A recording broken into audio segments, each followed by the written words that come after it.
I'm excited to introduce today our moderator for today's symposium. Her name is Samantha Sorelli. Samantha is a first-generation Albanian American who was newly crowned Miss Globe USA.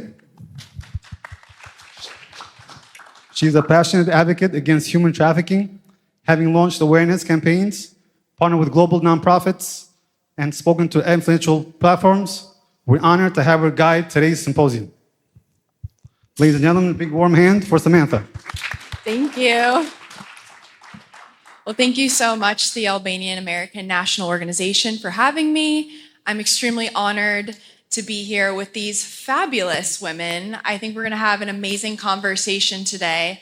And as a proud first-generation Albanian American, I think it's a really important conversation we're having as women on how we bridge our two cultures together and continue to succeed in this country. So, ladies, I'm so honored to have you all here tonight. So I'm going to introduce them.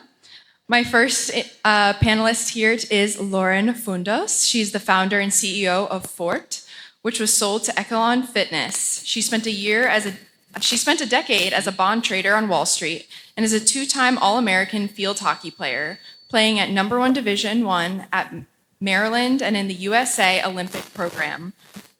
She's also a board member on the Health and Fitness Association that lobbies on behalf of the entire fitness and sports industry in Washington, D.C. Thank you so much for being here today. Thank you so much. Happy to be here. So our next wonderful panelist is Iliriana Sela. She is a physician assistant and a senior healthcare executive with over 20 years of experience in strategic program development, clinical operations, and business growth. As Senior Director of Specialty Programs at Advanced Reconstructive Surgery Alliance, she leads multi-state surgical initiatives focused on excellence and innovation. She's also the co-founder of Mola Entertainment and host of Redline Talk Show, which spotlights Albanian leaders and changemakers. Thanks for being here today. Thank you so much for having me. Our third panelist is Liria Gidia. She's an educational leader and social impact strategist whose work spans New York, Abu Dhabi, and Shanghai. A first-generation Albanian American, she pioneered the UAE's first social responsibility and adult education program, now the most comprehensive in the MENA region, impacting thousands and earning global recognition from organizations like Uber, CNN, and NYU Shanghai. She's also co-founder of Liria Interiors, a Dubai-based brand preserving Albanian weaving traditions through modern designs. Please welcome Liria Gidia. Thanks for coming. And last, another amazing woman, Medina Ali, or known as Zina Phoenix. Medina Ali is the first Albanian pro wrestler and a star of WOW, Women of Wrestling. An athlete, entrepreneur, and empowerment advocate, she inspires women and communities through fitness, confidence, and resilience. Thank you for being here today. I don't know about all of you, but I'm pretty excited to hear from these amazing women. I mean, as a first-generation Albanian American woman, I'm constantly inspired by the women who have achieved so much in our community, just because we all know here that women in our community have truly come so far. And I think we're going to have some really important conversations today about that. So thank you, ladies, for everything. I'm so impressed by all of you. So my first question, ladies, how has your Albanian heritage influenced your personal journey and sense of purpose? Having a little mic issues. But if anyone wants to start, and then we can just all take turns kind of asking that, how has your Albanian heritage influenced your personal journey and sense of purpose? I'm happy to start. Okay, so I just want to thank you all again. It's an incredible homecoming for me. I haven't been to an AANO convention since Vegas, so it's been a long time, and it's so great to be with all of you, so thank you all so much. So I'll actually start by saying I think being raised in the Albanian culture for me has been parallel to being raised with incredible respect and dignity and learning some really invaluable life lessons, hardships, and how to persevere. I think my strength comes from my family. My parents immigrated into the country as refugees in 1973. And so I am first gen, and that's something that's very important to me. And so I feel like that's also laid the foundation of my professional life. in many incredible ways. My professional life and personal life converge, and Samantha very beautifully and eloquently gave a bit of a bio. But I've spent the last 13 years in the United Arab Emirates. And so just for quick context, I am originally from New York City, but what I built was the first ever adult education program, redefining what academic excellence looks like by integrating a very non-traditional student. 80% of the population of the UAE are considered migrant workers that constitute for 90% of the workplace. And so what we wanted to do was move beyond a compliance measure and develop adult education programs that ran parallel to our undergraduate studies, only integrating a very non-traditional student. And so over the course of many, many years, I think for us, or the way in which I envisioned it was, when my parents came to the United States, they went through a lot of hardships. And my mom cleaned offices in the World Trade Center from the day it went up to the day it fell in 2001, and my dad was a plumber in the city. And their biggest metric of success was really our success, or what they were able to provide to the people that they left behind. And this model actually, for us at least, exhibited something different. It was making our colleagues themselves a focal point, and them imagining what their abilities are and contributions to themselves and their families are. So it is the only program of its kind in the region. We've expanded quite a bit. There have been some really incredible organizations that have used it as an educational model, and Samantha mentioned a few. So it's a globally recognized program that we're hoping to expand. And so I do think that in a lot of ways, it's been my personal journey being a child of immigrants, where my professional life has also converged with it. Thank you. Would any of our other panelists like to take on that question?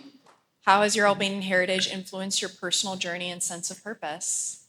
I have take a stab at this. I think being Albanian, and I think we all would agree with this, has really taught us to persevere, to work way harder than everyone. I think we have high expectations. I don't know that this was meant to be a women's panel, but I think all of us have sort of have kind of gone through a very similar journey, and have really exceeded everyone's expectations, and have really started to also show that the women are capable of doing the same thing. And so I think being Albanian just definitely makes you work harder than everyone. I think we all feel that same thing, and so I think that's probably the most important thing for me. Hi, everyone. Thank you again for coming and joining all of us at this panel. You both have been truly inspirational for me, as I've known you for quite a number of years. What the Albanian heritage did for me is my grandfather was actually the first Dibran from Dibramade, who came to America with his whole family, and the first Albanian on Staten Island back in the 1960s. And my mom was the first born here. So me growing up, I learned the value of keeping that Albanian heritage because they fled persecution to come to be free, and to be free to be Albanian. And unfortunately, in our hometown, we weren't able to celebrate being Albanian. So coming to America, that's what we were doing. So I grew up with Albanian music, Albanian language. Actually, my first language, even though I was second generation born here, was Albanian. Basically taught me the values, everything that Lydia and Lauren had just mentioned, which is respect and just being hard workers, and watching these immigrants working one job, two jobs, 7 days a week, really I had no other option but to succeed. We had to succeed, because why did they sacrifice their life if we weren't going to take it to the next level? And, my mom didn't have that opportunity to go to college as a firstborn here, but her children did. And education was always enforced for us, and we had that opportunity. And how do you give that opportunity up? You have to, learn from your family, learn from the sacrifices of your family so you can make a better life for yourselves. And that basically, I took always that passion and just always used it to motivate me in school and work, and even just being here in my personal life, spending our free time being amongst our fellow Albanian Americans here. I absolutely love that, actually. I also grew up with that sort of belief that my parents instilled in me too as a young Albanian American woman. It was value God, value family, but also that there was no excuse not to succeed having been born in the greatest country in the world.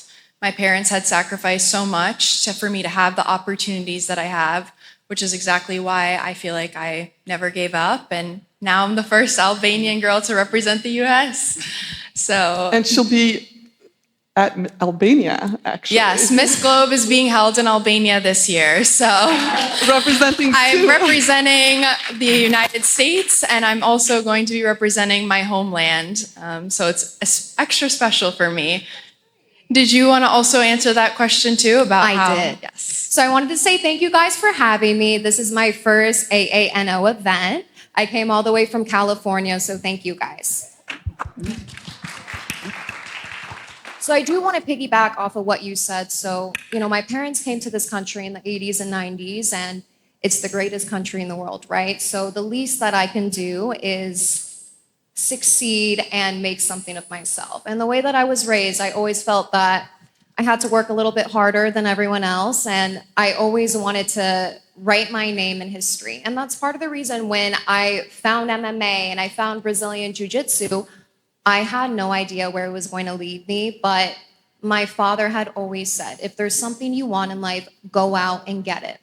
And I've always had that mentality, and I've always been a hard worker, and falling into a male-dominated field is not easy. And there was a lot of trial and error, and I had to figure out my way navigating through this world. And the biggest blessing that had happened was falling into pro wrestling. And when I fell into it, I had no idea I was going to be the first female pro wrestler representing Albania. And the reason why I decided to make that decision is because me being Albanian is my identity.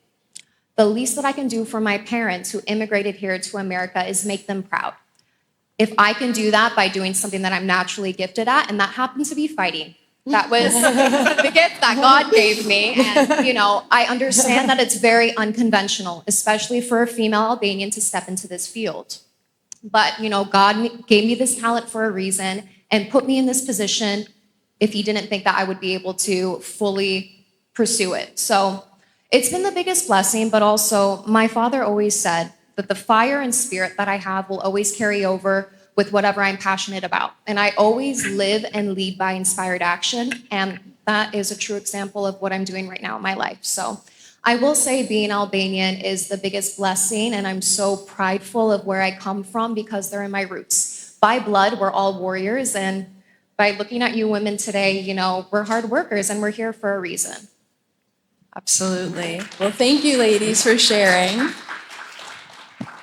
So the next question I want to ask you is if you can tell us a story about a time that you stepped out of your comfort zone. What did you risk and what did you learn? Because I think that each and every one of us can say, and even the people in the audience, whatever level of success you've achieved, you know that it's not something that comes easily, and usually there's also failure on the way there. There's times that you have to take risks. I know with me, this was not, I had to compete a ton before I was able to win. But I feel like those losses are what makes you stronger. So if you guys can tell us about a time you took a risk and the things that you learned from that. I would love to hear from Nydia and her journey of choosing to go to Dubai. Yeah, I think that was certainly something that sent my family through a doozy. So after graduate school, I had decided to move to Dubai.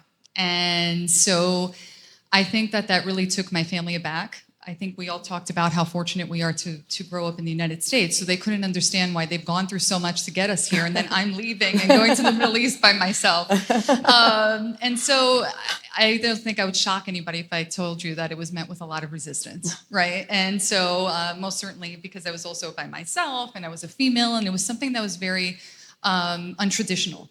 And I think for my family, and probably for all of our families, I think a more secure, traditional way of living and being is something that was probably a more predictable lifestyle. And so telling them that I was ready to go and actually leaving was something that was really hard for my parents to really accept.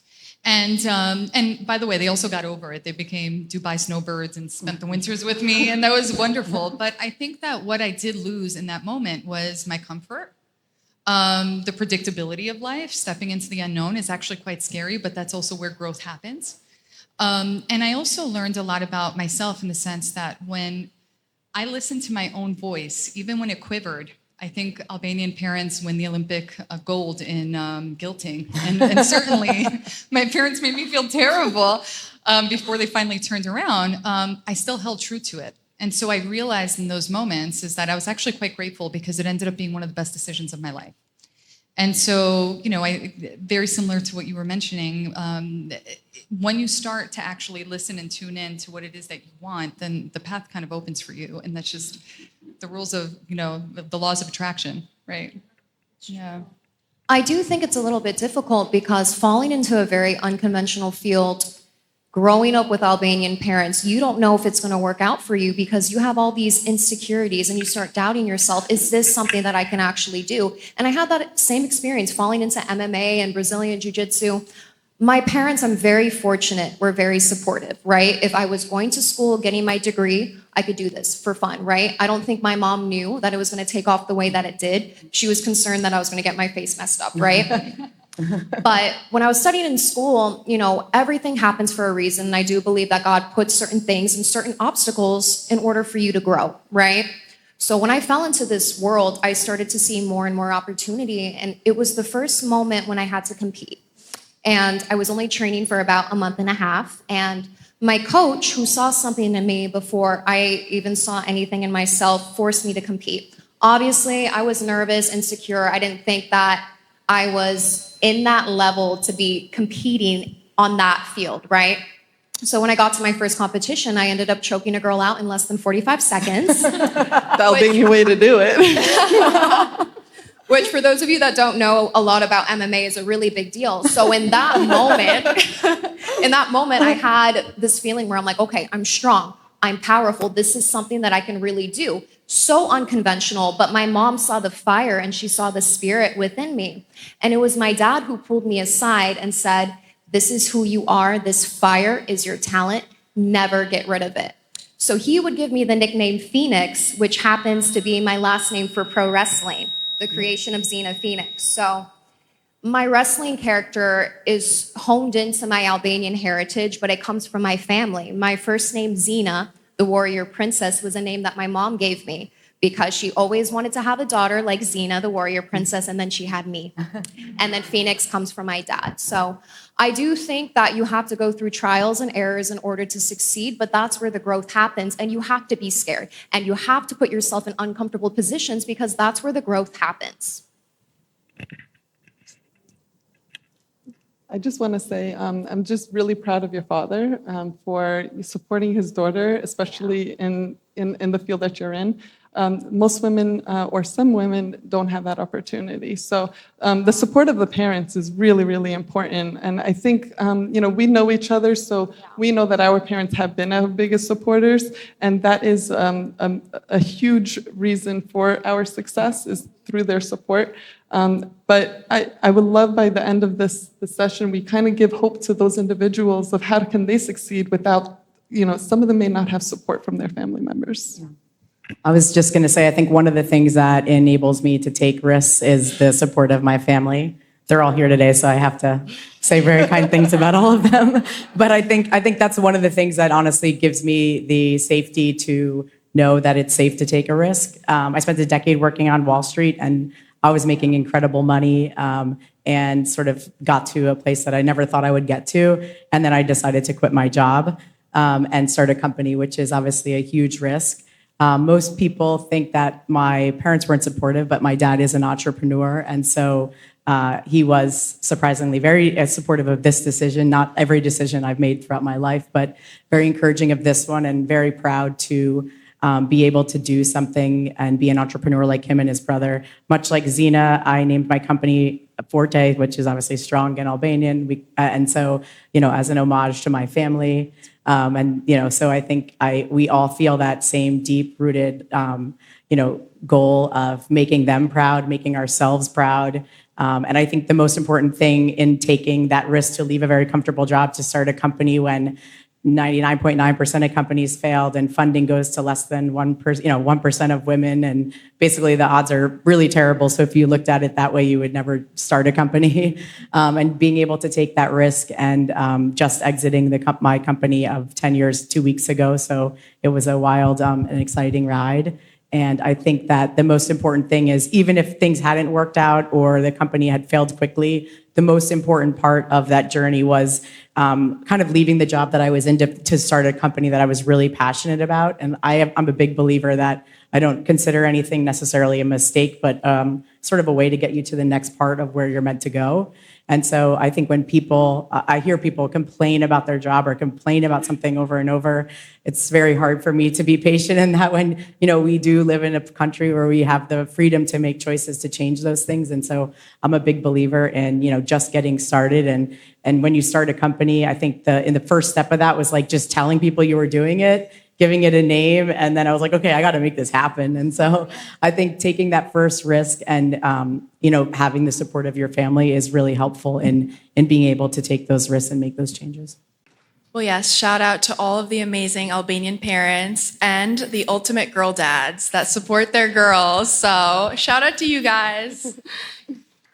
Yeah, we can give a round of applause for the parents and the dads. All right, so my next question actually is for Lauren.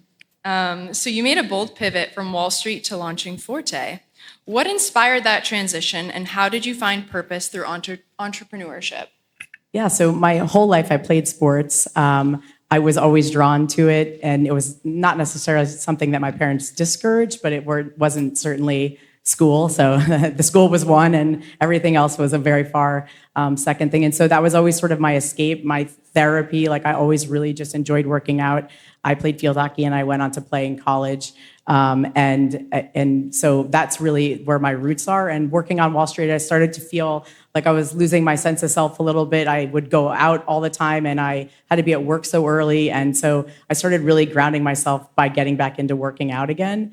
And through that experience, I then started to have a lot of ideas of what I thought could evolve in the fitness industry. And so I then pivoted. I became obsessed with what I thought could happen. And so I would sit at work and think about it all the time. And I was like, I'm going to see this thing happen. And every time I have a glass of wine, I'm going to tell people, I knew that was going to happen. And I was like, I don't want to tell that sad story. So I'm just going to get started and start this company and make it happen. And so I think that was, a wild risk, but obviously has been an exciting journey. Amazing. So Ilyana, my question for you is, your career has progressed quickly through major leadership roles in healthcare. What do you think were the key drivers of that success? Mindset, opportunity, relationships? Thank you so much for that question.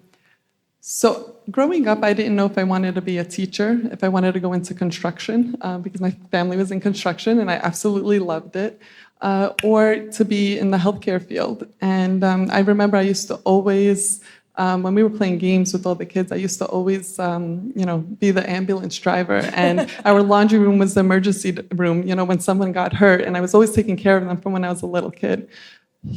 Now comes senior year, choose a major. How are you going to choose a major? And I literally had to sit there, and with the support of my mom, we mapped out my life. And basically, become a physician assistant. Everything else will follow. And that's exactly what ended up happening. I became a physician assistant. I loved taking care of people, and that fed my passion to heal. But then I love building programs and being an entrepreneur.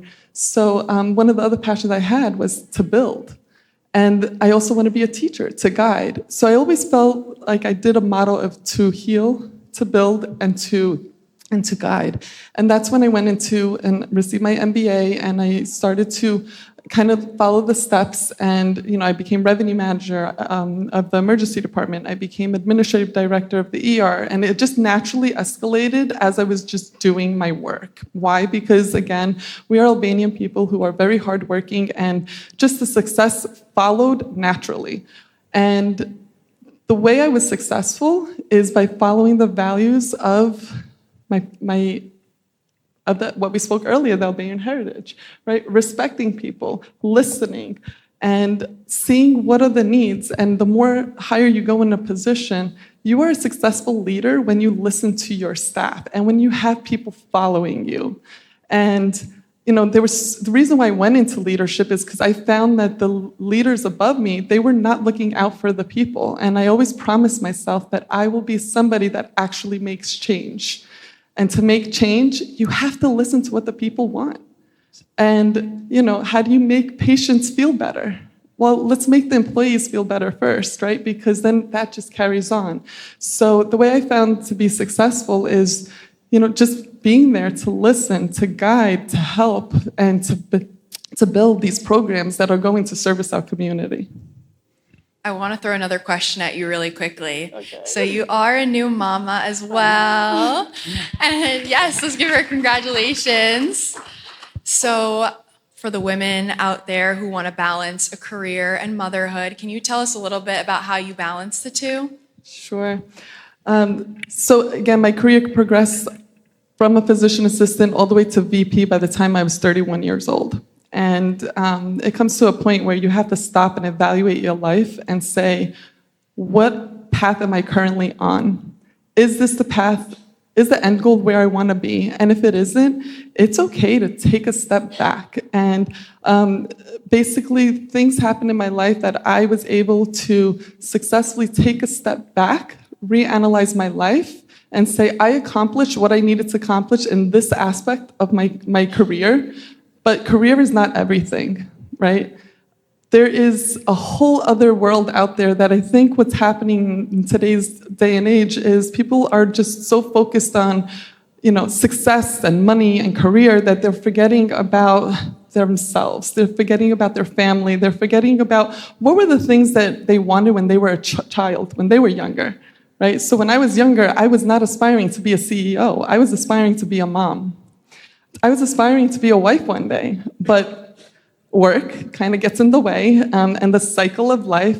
And it wasn't until I was able to step back that I was able to make room. So if I do encourage everyone to just take a moment, no matter, male, female, if you're 20 years old, if you're 50 or 80, take a step back, see where you are in life, and say, am I where I want to be? And if not, make a change.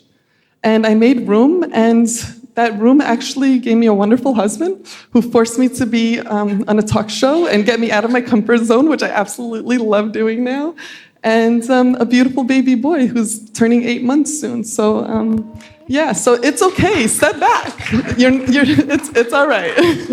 I can confirm they are a very cute family. Your baby's adorable. One thing I'd like to add to that, because we are all in the same position. When she took a step back, I took a step back, and Lydia took a step back, and I'm not sure about you, we also all froze our eggs so that our children can be in a hospital waiting to be born. And I do think that obviously, coming from the Albanian community and feeling a lot of pressure to have a family and have children at a very young age, felt very empowering to take control of running my company, successfully to an exit, and also giving myself the opportunity to have all of the options at a certain juncture in my life. And so that felt like a really empowering moment. So when you take the step back, think, and if you're at a certain age, go freeze your eggs. It gives a sense of security too, like an insurance. You may never need them, use them, but it just gives you that moment. Absolutely. And it's obviously more important to wait for the right person and have kids with the right person. So it kind of takes the pressure off for you. So Lydia, my question for you is, you co-founded your rug brand, Lydia Interiors, which is so rooted in heritage, craftsmanship, and storytelling. What did starting this brand mean to you on a personal level, and how has it shaped or deepened your connection to your identity, your roots, or even your idea of home? Thank you so much for that question, Samantha. And I'll also say I was so moved by both of your answers. So thank you guys for that. It was so great. And I have a follow-up question for you later. Oh, no. So I honestly think that it's become very full circle. When my parents came to the United States, they had something called an ark, and in English that means a chest, where they had their most precious valuables. And a lot of it was actually handicrafts and things that they had brought from home, and clothing that they had made for us, or tapestries and beautiful doilies. And in this ark was also 2 handmade rugs. And one of them was actually my grandfather had gifted to my mother as she was coming to the United States, and the other one was my grandma's. So it was a bit more than just a rug, it was an heirloom. And when they brought it home, they were displayed and they stayed displayed until, I mean, we still have them, right? And so what I'm imagining also metaphorically, I guess, with my co-founders is opening up that chest again, but then reimagining what we're seeing inside. And so what we've done with Liria Interiors is it is a rug brand. We have basically revived this beautiful art that exists in Albania, and we've created a rug factory with some of the rug makers in Albania. So all of the rugs have been inspired from the north and the south. All of them very carefully designed. They've been named either, my family's from the north, so we named some, Valpona, Tropoja, Besa, and then as we've gone progressively lower, and we are inspired by the beautiful coastal lines of Albania, we've also reimagined what those are as well. And so we started in Dubai. We're expanding now to the United States. We're really excited about it. And so that's something that we're doing. And it's really nice to also, by the way, as we have very professional women here, think about, in addition to where you want your life, where do you have plain creativity? Because actually that's where I've found a lot of my joy. It's been finding out a bit more about the artistry, the motifs that are used, the history of rug making in Albania, the distribution. These are things I didn't get to know. So in addition to creating these rugs, it's also been an ethnography project. And it's made me feel closer to my culture. I just got back from 3 weeks in Albania, and it's been absolutely beautiful to go to Kuksi and Shkodër and Kruja and meet with some of the rug makers. So we're all happy to share this all with you as well. Thank you. I do want to piggyback on that about the creativity part. Being in the sciences and learning about medicine and healthcare and working in that field for 20 years, I didn't really have enough time to be part of the creative side. Once again, my husband kind of pushed me, and he has his clothing brand named Shipa, and I have been so much involved with him, looking at the designs and basically everything that we're designing together are Albanian motif items. So again, another creative way of how we can represent Albanians. I totally understand what you're feeling, but I can feel my neurons in my brain kind of expanding as I'm getting more into the creative side. So yeah, definitely agree.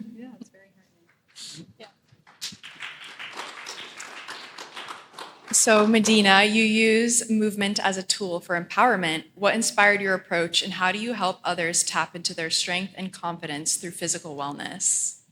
Great question. I will say movement and health and wellness has been the backbone of my entire life. It's the main way I express myself, and whenever I'm not moving my body, I get irritable and really sad. We don't want that to happen. No. But I've been so active. Even as a kid, I was a multi-sport athlete growing up, and I was involved in theater too. So my life was always kind of split into the two. I was a huge jock, but also I was a theater kid. So I lived a very balanced life, but it wasn't until I got into college and I had to decide whether or not I wanted to take the athletic route or focus on getting a degree that's going to set me up professionally for my 20s, right? When I got involved in more sports, I realized it was who I was, and the more I continued to do it, I learned more and more about myself, and I gained more awareness, and I started to become confident as a woman, and that was something growing up. There's a lot of pressure to succeed as an Albanian, My grandfather is a very well-known Albanian singer, Shaban Jekai. My dad is a physician, he's a doctor. My mom is the best mom in the world, the backbone of our entire family. So I put that pressure on myself to succeed and to make something of myself and write a legacy, right? And I think growing up, and especially in my early 20s, I was so lost and I was so confused, and I questioned myself so many times if me falling into fitness and wellness and fighting people for fun was what I was supposed to do. But it really wasn't until I got my WWE tryout that, I was put in a position where I had to test myself physically, but also mentally. And it was the hardest thing that I had ever done physically. But I trusted that everything that I was doing up until this point in terms of my physical training was going to serve me well, right? And when I got through that tryout, it was the first time in my life where I felt like I could do anything. I felt like a superhero, and I was so confident and self-assured that this was the field I was going to fall into, and it made me feel so uncomfortable. I was so scared, I was terrified, I was doubtful. I didn't think I was supposed to be there. It was an opportunity that fell into my life, but the entire time I kept saying, everything happens for a reason, and God's not going to put you in a situation that you can't handle. And that's what my parents would always say. If you're presented with an opportunity like that, you got to give it 100%. Because why are you going to give something 50%? If you're going to do it, you're going to do it full on. So I did that opportunity, and when I came back, I was still confused because I didn't know if this was something that I wanted to pursue. And then I started to get more opportunities with Brazilian Jiu-Jitsu, and I started winning and winning and winning, and then wow, happened. And once Paramount contacted me, it was the easiest transition in my life because there was certain things that were happening, me losing my grandmother and me going through so many highs and lows that I didn't think that it was a career that was worth fighting for. And when that happened, when WOW contacted me, everything leading up to that point just made sense. And I started looking at all the little patterns and all the little obstacles God put into my life at that point, and it just gave me so much strength and confidence. And I always revert back to how I was as a crazy kid. I was always moving around, and I was always so active. That's the way that I express myself. And even to this day, it's my true identity. It's my voice. Health and wellness is so, so important. And I'm glad that, nowadays it's more talked about. And, like my parents weren't super active growing up too. So it all is a full circle moment, but it truly is the backbone for everything that I do. And yeah, I'm very, very grateful that things have unraveled the way that they have. That's amazing. Thank you. Well, I feel like I can also relate to what you were saying about how your parents told you have to give it 100%. My parents were the same way. When I actually first started competing in pageants, I lost a ton. And I remember after the pageant, after I'd lost, going into the car, crying my eyes out. And I told my parents that I was never going to compete again. And my mom told me, "You're not giving up till you bring that crown home to mama." So I kept competing until I brought the crown home. But I also think you said something else too that I think is really important. And we kind of had this conversation earlier in the week. You said your mom was the backbone of your family. And I feel like women really are, the Albanian women are the backbone of our society. And we don't give the women in our community enough credit for the things that they have gone through. I mean, us to achieve everything that we've achieved, to even sit here today, it's because of the sacrifices of our moms, of our grandmothers, of the generations before us that did not have these opportunities. I mean, many years ago, it was very clear that women did not have a voice. You had one purpose. You were to support your husband. You were to stay quiet. You were not allowed to stand up for yourself. And times have definitely changed, but I think it's super inspiring, and I think it's important for other people to see, this is how far women have evolved, where we're able to take on these leadership roles, and that we can now use our voice, we can stand up for what's right. I know for me, I've had the opportunity of speaking at the Senate Hart Building, at the White House, at Capitol Hill on human trafficking, to be able to use my voice. And each and every one of you are using your voices in male-dominated fields, in your own industries, which I think just shows how much women in our culture have really progressed. So I just want to point that out, and just how amazing that we really are, the reflection of our parents' sacrifices, but also the women that came before us that didn't have this. So I do want to say something off of that. It was so nice to hear you two speak about the duality of being a woman, because 15, 20 years ago, we couldn't have it all. We couldn't be a stay-at-home mom and have a full business and have a booming and amazing career. So it's amazing to hear that you two froze your eggs and you still focused on yourselves and you still focused on your careers. Because, granted, there's pressure as an Albanian woman. We were expected to have kids at 18, 19, be married really, really early. But the fact that you two were able to succeed in your fields is really inspiring, and it was so nice to hear you two speak on that. yeah, absolutely.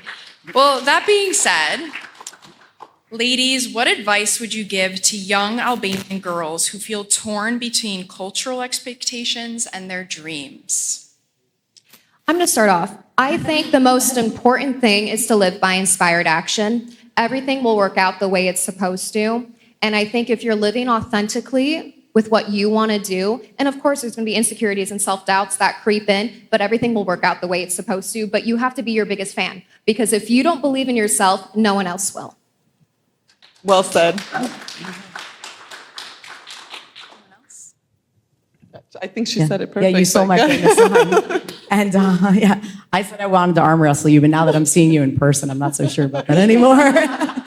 I think the other thing that one of my investors taught me and has said many times, and she's a super successful athlete and an amazing person, is that pressure is a privilege. And so if you have pressure, it means people are relying on you, that people believe in you, as opposed to seeing it as like, oh, why do I have to do this big responsibility? And so taking it and turning it around and flipping that script, I think, is something that I do a lot when I start to think like, oh my God, nobody understands that I have all these responsibilities. And it's like, and so I think I turn it around and I'm like, the reason I have these responsibilities is because I'm fortunate for people to believe in me. And so I think flipping the narrative is an important thing to do as well sometimes.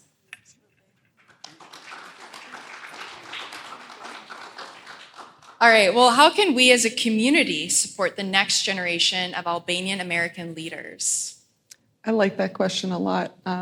We focused a lot on supporting our daughters and the women in our community, but I feel like we made it. We're here. I think we also need to start paying more attention to our sons and really set the expectations for them much higher, a higher bar for them. And if anyone else wants to join in, but we can't forget them, because they are, they're going to be someone's husband one day. Yeah, actually, I'm gonna add something, even though I'm not the panelist. I feel like in general, and I've had this conversation actually with a group of older Albanian men, we had this conversation.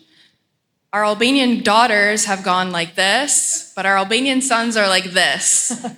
And I feel like, I don't know what it is, if it's maybe the parents that spoil their sons and have created this luxurious life for them, or what it is, and then we push our daughters to succeed and do all of that. But I think not just as even a culture, I think even in American culture and everywhere, we're failing our boys.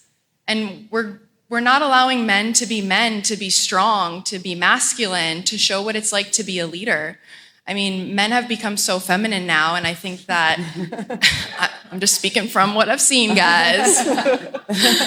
But I think we need to really show men is, first of all, push them and inspire them, but also that you can be a strong man and also support a strong woman, True masculinity, you don't need to fear a strong woman. You should feel empowered to have a strong woman by your side. I think that really shows healthy masculinity and shows what a strong, real man looks like. You've got a strong woman by your side. So I feel like as a world and as a society and as a culture and a community, we need to empower our boys the same way that we're empowering our daughters. Yeah. The girls that know, that you guys know. All right, so if we could all leave our audience one message about today, what would it be? Just before we open it up to Q&A. I feel like the conversations have really encapsulated everything. I was really inspired by what you were saying about attuning to yourself. I think one thing we really didn't touch on in this conversation are the lights and shadows of our culture, right? So we can paint the meadow green, and we're all very appreciative of our heritage, but also realizing that privilege also came with expectation. And so I think subconsciously, at least what that's meant for me was there was zero room for failure. Maybe this was a girl versus boy thing, but certainly in my family, accomplishments weren't celebrated, they were expectations.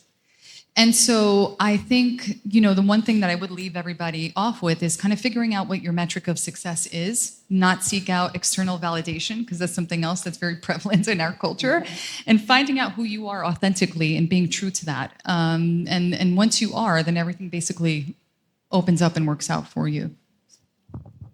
Thank you to our amazing panelists. So before we close everything up, I want to give a chance to the audience. Does anybody have any questions that you'd like to ask anybody? I'm here. I'm Lyria's cousin. She's the most humble person alive. And speaking about paving the way for the future, she was the first person in our family to go to college, and because of her, I followed the same path. So be gracious leaders like her.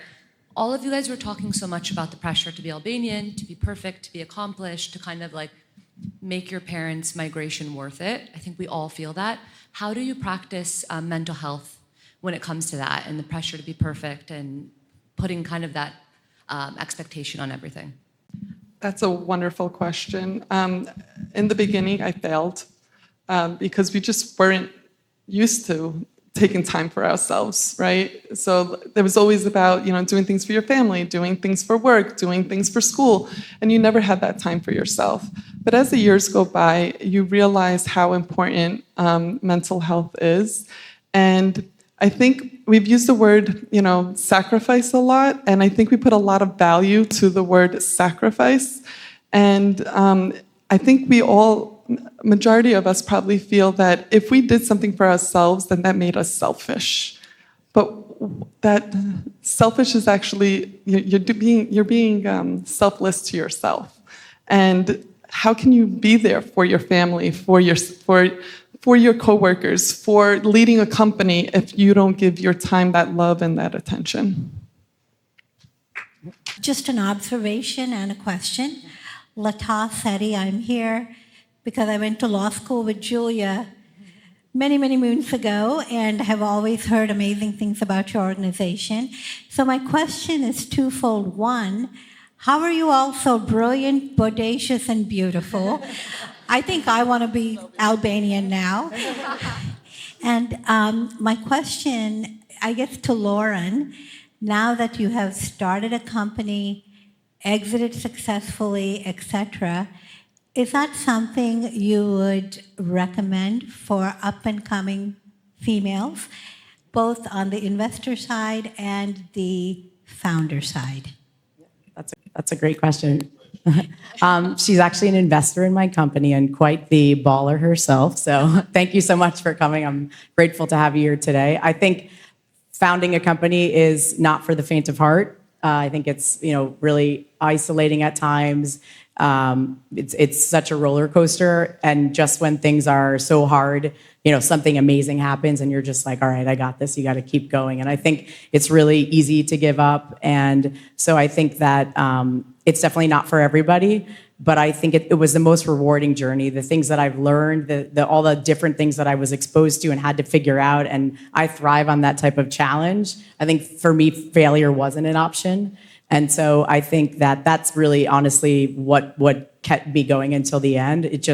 I wasn't going to let that be an option, and no matter what happened, I was going to do whatever I could. So I would say it definitely, obviously, it consumes a lot of time. It's hard to manage everything, and as you pointed out, obviously, I think for me now, I want to take time to make more room for my family, for my friends, for my life. It does consume a lot of your life, and so obviously the experiences were amazing. I have Billie Jean King invested in my company and the founder of Apple, and just these amazing experiences that all still feel so surreal. But at the same time, obviously, it is hard to balance those things, and it's not something that I've really figured out how to do. And so I'm very grateful to have a little bit more bandwidth to, spend time with the people that I love and care about, and then thank them every day. So thank you to my family. I love you guys all, and thank you, Lata, obviously, for supporting me. It's really important to me. Always tough to follow my daughter. The question really is, how do you keep a balance in life? How do you find that balance that you can follow your passion, but you understand there's other things in life that will also bring some happiness to you, and finding that balance that allows you to succeed and yet not be obsessed? I'm still trying to figure it out, so I'm not taking that question. I have to say it's very difficult, especially when you're in this almost like a factory, like kind of lifestyle, especially living in New York. For me, it was a moment where I found God again. Once you find yourself in a place where you are just constantly on the go, and it's really just to you know, just to keep going and going and going. There's a moment in your life where you have to just wait. Where am I going? And that's when I found God, made room for God. When I made room for God, I made room for myself. And now I value I had the opportunity to find some peace in my life, and now I protect that peace. And I don't let anything come in you know, I can't find my words right now, come in the way of that peace. Yeah. I think one thing also, as far as finding some balance, although I haven't found it in all aspects of my life, but I think starting a company that's in the health and wellness space, which is where I've always gravitated to and as an athlete. And so starting a company that fuels the core of my existence, that I'm not saying a sales pitch, I believe everything I'm doing. The companies that we power their technology in the health and wellness space, they're changing people's lives and making people healthier. And so knowing that it's having that impact is so fulfilling to me that work honestly doesn't feel like I'm just going to work. And I'm so excited about it every day. And it comes off to the people that I'm selling to and that I'm doing business with. So I think if you are going to spend a lot of days doing something, majority of your day, you know, some people just do it for money, but I couldn't operate like that. I'm so passionate about what I do, and I think that's what's made it successful. So I think trying to do something where you spend most of your day that makes you feel good as well and is really meaningful to you is going to make, you know, that feel more balanced and less like work. I'm Frank Rules. I'm an illustrator, and well, I'm a big wrestling fan and a huge fan of WoW, and a self-proclaimed biggest Xena Phoenix fan. Yeah. But yeah, and I found a lot of comfort just illustrating these great WoW superheroes and everything, especially the past year and a half. I had to deal with my wife battling stage 4 cancer, and I just lost her 19 days ago, unfortunately. And our condolences. But you know, Medina here, she reached out to me, you know, she kept checking on me and see how I was doing and everything, and she was one of my favorites to draw, and she was one of my wife's favorites to draw. You know, especially because she's a big female of the Phoenix and everything. Now, I've asked her before, like some of her favorite superheroes and stuff like that. That's for fun sketches, and you know, and like she did say Wonder Woman is one. I'm like, that's too obvious. You know, I mean, everybody wants to be, but you know, for all she's done and everything, she lives up to her name to WoW superhero, and here's the new sketch I'm giving. Oh my God, that's so beautiful. Thank you so much. Oh, I appreciate this. So Wonder Woman is my favorite superhero, and the reason why I relate to her is because she's a warrior. And as Albanian women, I feel that we have that innately in our blood. So thank you for this illustration. It's so beautiful. I appreciate it. And thank you for coming out. I truly appreciate it. On your field, I wanted to ask you, do Albanian men feel intimidated by your work ethic? What a very great question. So to keep it short and simple, yes. They do. It's very hard, and this is part of the reason why I'm single right now. Like I said earlier, I live by inspired action, correct? But because I'm in a male-dominated field and I am the pioneer of women in wrestling from our culture, I think it turns men off in the wrong way. And I don't know what it is necessarily. I don't think they're secure enough to deal with a woman that is up and coming. And I'm sure you guys have experienced this coming up and being successful in your careers. A lot of it has to do with intimidation and insecurity. And I think it has to do with the way that these men are being raised. Obviously, I'm so excited to be a mother. I can't wait to be a mom and raise a family and do the whole thing. But right now, my main focus is myself and my career. And if that means that I have to freeze my eggs, then I will.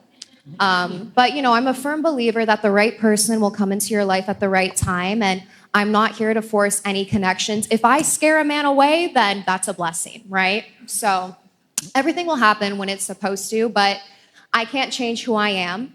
If I'm intimidating someone with what I'm doing with my career, then they're not a good match for me. I had a question for you as well, and mine has a little more levity to it, but I think most of the people were not in the room when you said how you choked somebody out in 45 seconds or whatever it was. But I thought it was very funny that you said because you found your passion, which was fighting. So was it with siblings or? No, I just great want to know. question. Albanians are kind of aggressive, so. We're very aggressive. So, I mean, when I was young, I was a multi-sport athlete, right? So it was actually basketball that was my first passion. I got kicked out of a basketball game because no one explained the rules and regulations to me. So what I was told is to take the ball away from the other team. So I ended up tackling girls. And I didn't know that that wasn't right. So I remember my coach was so mad at me and my teammates were upset because obviously I could have injured someone, but I was a kid. I had no idea. So this was the first moment that my dad pulled me aside and called me his phoenix, because he saw the spirit and strength that I innately had, and I was so humiliated. I was so embarrassed because it wasn't anything at that time that I could control, and that was me expressing myself authentically.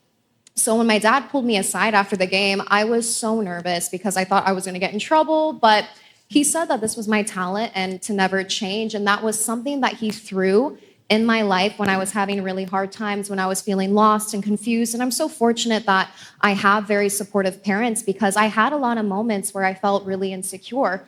And it was because of my Phoenix nickname that kind of carried me through this career. So when I found Brazilian Jiu-Jitsu and I found competing, I found a lot of security and confidence within it. So when I did that competition, I felt like a badass. I felt that I could do anything in the world. And I always revert back to that moment because it was the first time that I felt that I was capable as a woman. Sometimes as women, we can lead with apologies. Apologies for the space we are existing in, apologies for stepping up or standing out.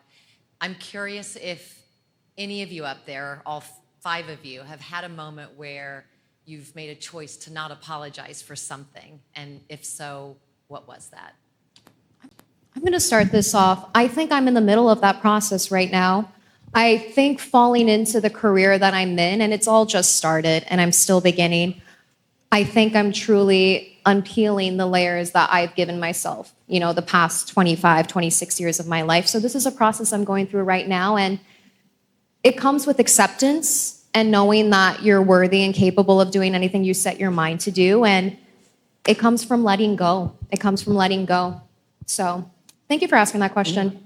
That was a perfect question to end everything on, because I feel like I had this conversation earlier in the week too. When one woman succeeds and shatters glass ceilings, you make way and space for other women to follow. And I think something that I hope that not just women in the Albanian community can take, but women in general, is that we need to continue to empower one another and not feel intimidated by one another or get jealous of one another. I know that sometimes jealousy is a really big thing amongst other women, where we see one woman has the perfect husband, the perfect car, the perfect job, the perfect family. And I think sometimes women get jealous of that, or we feel intimidated or threatened. But I think we need to start viewing other women's success as a way for other women to follow. When you break glass ceilings, you allow other women to follow you.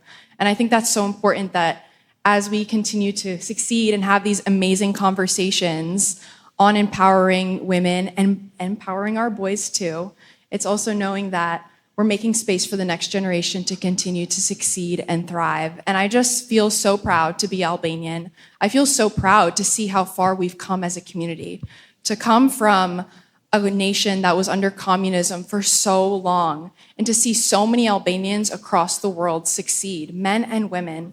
That is huge. That is absolutely amazing. And I feel like we have to just give a round of applause for every single Albanian that has sacrificed so much, but is continuing to succeed and to thrive, no matter the circumstances that they've faced. So I just want to give a round of applause to everyone in that regard.